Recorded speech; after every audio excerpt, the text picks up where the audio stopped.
Hello everyone, welcome back to Think Tank TV. Now, information reaching us just now has it that Gbajabiamila has been removed as Tinubu's chief of staff.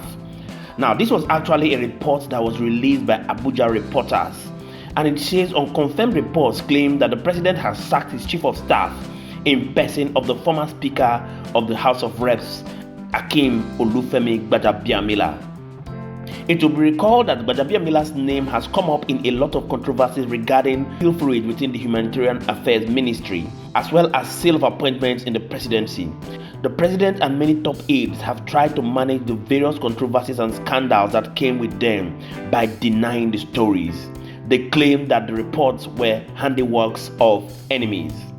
Sources claim that the announcement is due to be made public in the next couple of hours, and this is a developing story. Now, we told you that when we dish out information from on this platform, what we are doing is we're creating a perception in the mind of people, and our duty is to make sure that we let people know what is happening in the corridors of power, so that the leaders will take the requisite step to ensure that the anomalies in government is corrected immediately.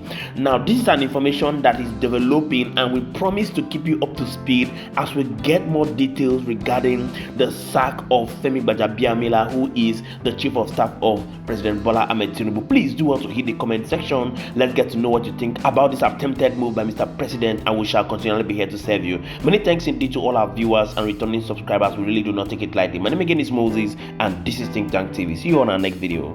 Bye for now.